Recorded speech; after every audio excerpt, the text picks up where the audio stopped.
Bonjour et bienvenue, ravi de vous retrouver. C'est le moment de l'instant matin. Installez-vous et ça commence tout de suite.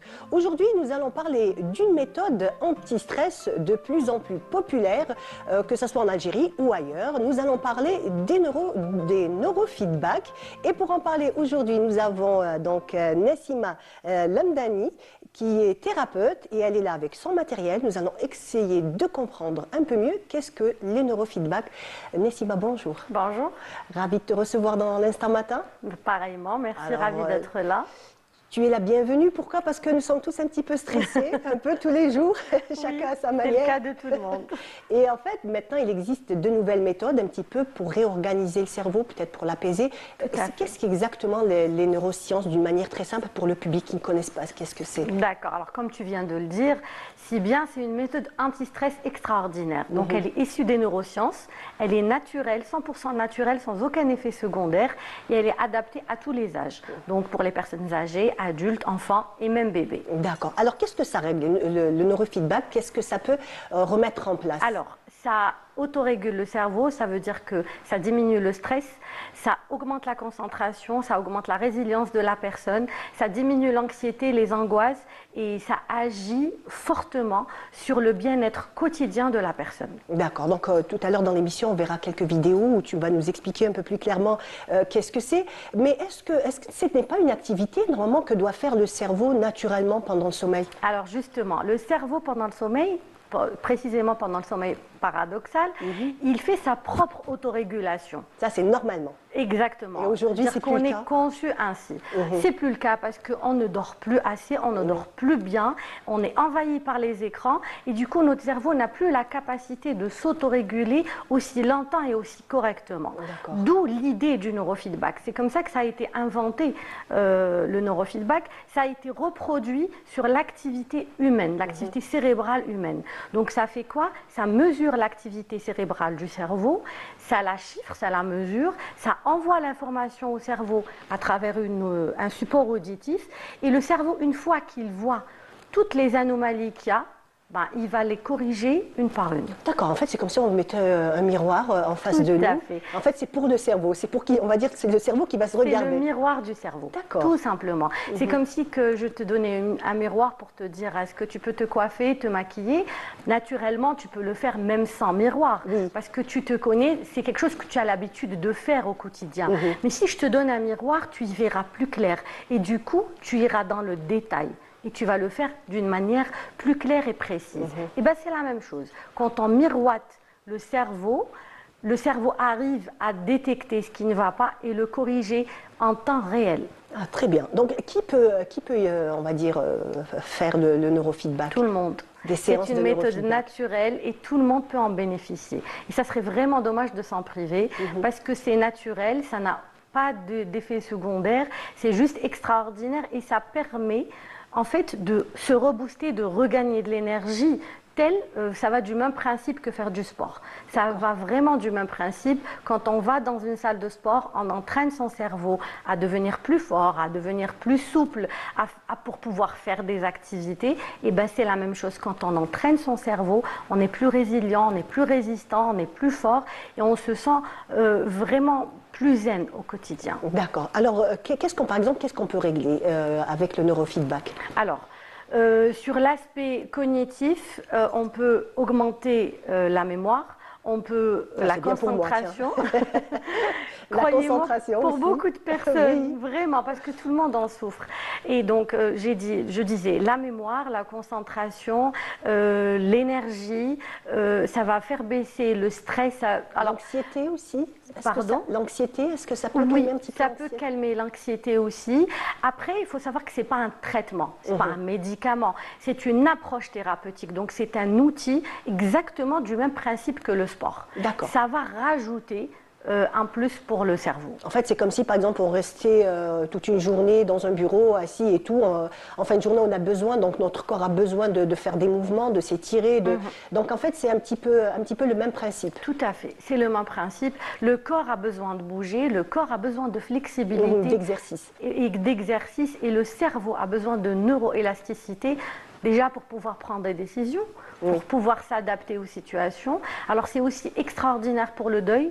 Le deuil, c'est un événement assez lourd à porter et c'est des phases. Le deuil, c'est des phases. Donc pour pouvoir justement grimper dans les phases du deuil, pour pouvoir arriver à la résilience et à l'acceptation, ben, le neurofeedback, il développe la neuroélasticité et c'est ce qui donne le pouvoir au cerveau d'accepter les changements et s'adapter. Très bien. Donc, ce qu'on va faire, Nassima, on va peut-être regarder une première vidéo, comme ça. Donc là, si tu es dans ton cabinet, Tout à fait. On va voir un petit peu comment ça se passe. Alors, j'espère que la vidéo, normalement, est prête. Alors regarde, c'est ici que ça se passe. Ça, c'est le logiciel. Ça, c'est la boîte à fréquence. C'est cette boîte-là connectée à des capteurs que je vais placer sur ta tête et sur tes oreilles qui vont mesurer ton activité cérébrale. Une fois que cette activité cérébrale mesurée, tu vas être logiciel. Le logiciel, il la compare à une mesure témoin, qui est ce qu'on appelle la norme. Quand il va trouver qu'elle est supérieure ou inférieure, ça veut dire qu'il y a une problématique quelconque, stress, anxiété, manque de sommeil, maladie psychosomatique, et j'en passe, qui va être un signal auditif. D'ailleurs, je vais te placer ce casque et tu vas écouter de la musique, mais aussi des coupures. Et donc les coupures, en fait, c'est ça le traitement de l'information par le cerveau. Cela veut dire qu'à chaque fois que tu vas écouter une coupure dans ton casque, ça veut dire qu'il y a une réparation qui a été faite. Le traitement des informations se fait à raison de 256 informations par seconde. Oui, oui, tu as bien entendu. Par seconde. Imagine qu'on traite 256 dossiers dans ton cerveau par seconde. Ce que ça pourrait donner. Imagine que tu fasses ça pendant 33 minutes. Imagine ce que ça pourrait impliquer comme changement réel dans ta vie. Donc, Hadawa le neurofeedback, c'est ici que tu seras confortablement installé avec un casque, des capteurs qu'on va fixer avec cette patte, la patte conductrice, et tu n'auras absolument rien à faire à part entraîner ton cerveau au bien-être. C'est une technique de pointe issue des neurosciences et elle a été inventée pour faire en sorte que le cerveau, au lieu de faire l'autorégulation uniquement dans la nuit, eh ben, il va la faire aussi durant la journée et pas spécialement en dormant. C'est tout. C'est juste une version premium de notre propre cerveau. Voilà, donc le calme est installé dans le cabinet. Tout à fait. La musique, quel genre de musique est-ce que tu mets? Il y a une musique bien précise? Alors oui, il y a une musique bien précise, spécifique au logiciel, mais on peut aussi changer le support auditif. On peut mettre du Coran. On peut mettre des dessins animés pour les enfants, d'ailleurs, c'est ce qu'on utilise généralement pour les enfants, pour les calmer, les attirer, parce que surtout les enfants TDAH, les enfants TSA, ils ont tendance à être dans le mouvement, à bouger, ils ont du mal à rester sur place. Donc on leur installe un tapis, des jouets, un dessin animé en face, ils ont leur casque et ils font leur propre autorégulation. Sans aucun inconvénient. D'accord. C'est bon pour tout le monde, personnes âgées, jeunes, adolescents, pour toutes les, on va dire, toutes les catégories? Oui, tout à fait. Alors pour les personnes âgées, ça les aide à développer une résilience pour s'adapter à leur nouvelle vie. Pour les adolescents, ça aide à stabiliser leur phase hormonale un peu compliquée, leur phase rébellion, ou alors quand on voit des enfants introvertis qui n'arrivent pas à s'exprimer. Donc ça aide à sortir de cette zone qu'on appelle zone de confort, qui n'a rien de confortable. Et pour les enfants, alors moi j'adore cette technique pour les enfants parce que j'estime qu'un enfant n'est pas capable d'exprimer son mal-être. C'est-à-dire il ne connaît pas ce que c'est une émotion, il n'arrive pas à faire la différence entre anxiété, stress, angoisse, tristesse. il a du mal à mettre des mots sur des situations. Donc ce qu'on remarque, on voit qu'un enfant, l'enfant il manque de sommeil, ou alors il fait pipi au lit, un enfant perturbé, un enfant qui ne parle pas, ou un enfant qui parle trop. Donc on a du mal un petit peu à approcher l'enfant ou alors à avoir une approche psychothérapeutique assez spécifique. Par contre, le neurofeedback, c'est une technique qui ne nécessite pas que l'enfant parle, qui ne nécessite pas que l'enfant s'exprime. L'enfant, il est installé, on arrive à installer l'enfant convenablement pour attirer son attention et son cerveau fait son autorégulation pendant 30 minutes le plus normalement du monde. Il y a beaucoup de parents, mais énormément de parents qui ont essayé cette méthode et qui relatent généralement les mêmes retours. On retrouve un enfant plus calme, plus apaisé, un enfant qui dort mieux, un enfant qui se concentre mieux, un enfant qui arrive à faire ses tâches scolaires d'une manière beaucoup plus fluide. C'est-à-dire qu'il n'y a plus la lenteur et la flemme, comme ils disent beaucoup les plus jeunes. Exactement. Et chez les adolescents, ça va du même principe. Donc, étant donné que c'est une méthode naturelle, oui, ça convient à tout le monde. À tout le monde. Justement, on m'a dit que tu l'as essayé même à ta maman. Oui. Alors, j'avais commencé par elle. Elle s'est prêtée au jeu. En fait, pour entrer dans le détail, moi, essentiellement, j'ai été attirée par cette technique et cette méthode parce que je l'avais essayée sur moi-même, bien évidemment. Oui. J'ai eu le coup de foudre quand j'ai essayé cette méthode pour la première fois et je me suis dit finalement, ça existe. C'est juste extraordinaire. C'est quand même incroyable. Hein? Oui, oui, vraiment. Et du coup, je l'avais essayé sur ma mère et ça avait donné des résultats vraiment extraordinaires. Je retrouve en fait ma maman qui avait 30 ans. D'accord, hein, ça c'est très intéressant. Oui, c'est-à-dire que par rapport, c'est pas non plus miraculeux. Bien entendu, bien entendu. Ma mère a toujours les mêmes maladies, elle a toujours la même vie, sauf que c'est une personne qui est beaucoup plus résiliente, qui est plus dans l'acceptation, qui rigole tout le temps. C'est une personne beaucoup plus, c'est-à-dire, elle a retrouvé plus sereine, de la plus sérénité. sereine et surtout elle a retrouvé sa vitalité d'avant. Et ça, c'est juste extraordinaire. Alors, on va revenir à toi, Nessima, dans un petit moment, juste après le jingle, et on revient.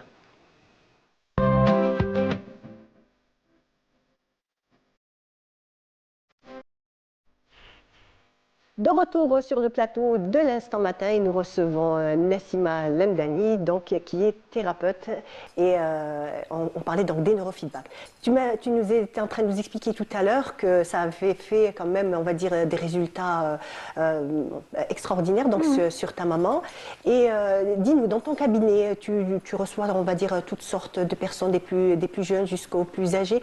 Est-ce qu'il y a des gens qui arrivent un peu sceptiques et après tu vois la différence entre avant et après? Oui. Alors, je reçois des gens qui connaissent déjà la méthode, donc ils adhèrent facilement. Je reçois des gens qui sont à la recherche d'une solution parce qu'ils ont essayé un tas de choses et ça ne marche pas.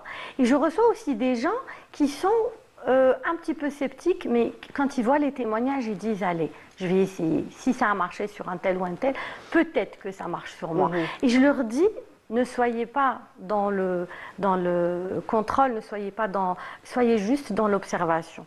Ne soyez pas dans le détail. Ah, qu'est-ce qui s'est passé? Ah, j'ai dormi, j'ai pas dormi. En fait, vous allez voir. Lâcher prise, il faut vraiment un lâcher prise. Il faut pas. C'est le neurofeedback qui va juste transmettre l'information au cerveau et le cerveau va détecter ses propres priorités.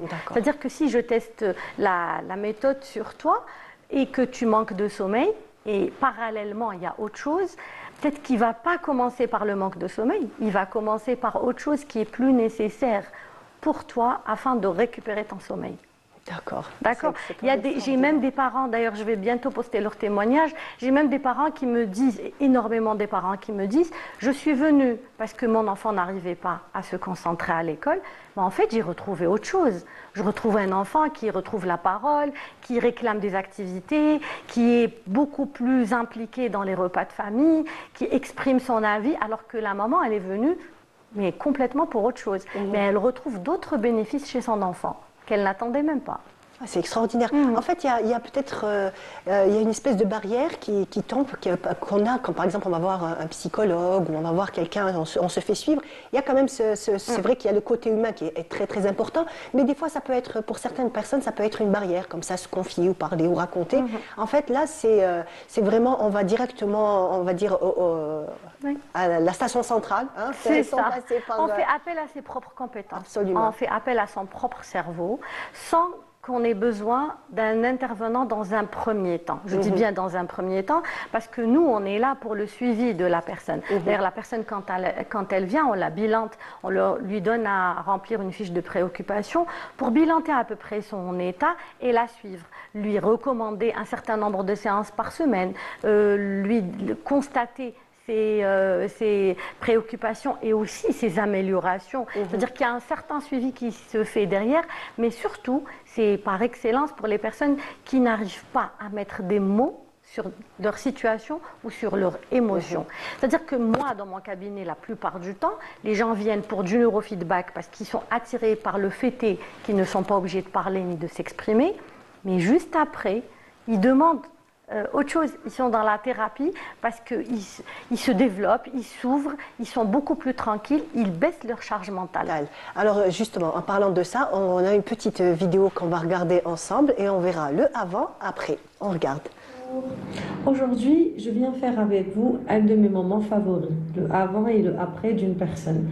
Alors, c'est un jeune homme qui a la vingtaine. Il a commencé à faire du neurofeedback chez nous le 27 décembre et il a fait ses 10 séances jusqu'au 31 janvier. Donc, ça a duré un petit mois dans lequel il a fait 10 séances. Il est venu avec 20 préoccupations. Et il en est sorti avec 5. Donc, quand je dis préoccupation pour les personnes qui ne comprennent pas, en fait, quand vous venez la première fois pour faire du neurofeedback, on bilante votre situation et votre état. Donc, on vous donne cette fiche à remplir qui contient plusieurs préoccupations, comme son nom l'indique, et vous allez cocher les soucis par lesquels vous êtes concerné. Donc, que ce soit psychologique ou physique, vous pouvez voir qu'il y a énormément de choses qui concernent généralement plusieurs maladies psychosomatiques. Donc, voilà, on note tout ce qui ne va pas, on bilante tout ça, on fait un point de situation, un point de démarrage.